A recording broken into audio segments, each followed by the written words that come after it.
ده فيديو سريع ازاي بحمل المكتبة. عندي فيه نسخة ريفت، واسفل الفيديو في الديسكريبشن هتلاقي فيه اللينك بتاع المكتبة 18 ريفت 19 2021. عندي هنا لو بصيت لأي نسخة حديثة هتلاقي في الانسرت تاب عندك get autodesk content، كليك عليها هياخدك للرابط ده.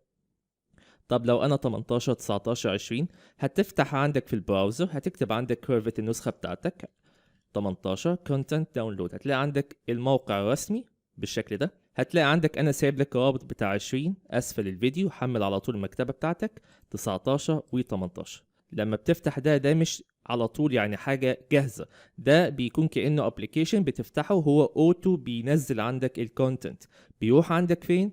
لو فتحت عندك السي درايف عشان بس تبقى فاهم اللوكيشن بتاعك، لو رحت اهو في السي درايف هتلاقي عندك في الاب داتا بروجرام داتا، هتلاقي اوتوديسك، هتلاقي النسخه بتاعتك ريفت، هتلاقي عندك اللايبرري هتلاقيها عندك هنا. بس كده، عايز تاخدها مانوال خدها مانوال، حد بعت لك مكتبه وعايزها هنا احذفها هنا، مش مشكله. فده بس اللي حبيت اقوله لك في الحلقه دي، ازاي بحمل عندي الكونتنت الخاص باي نسخه ريفت 18 19 20 21 وخلافه.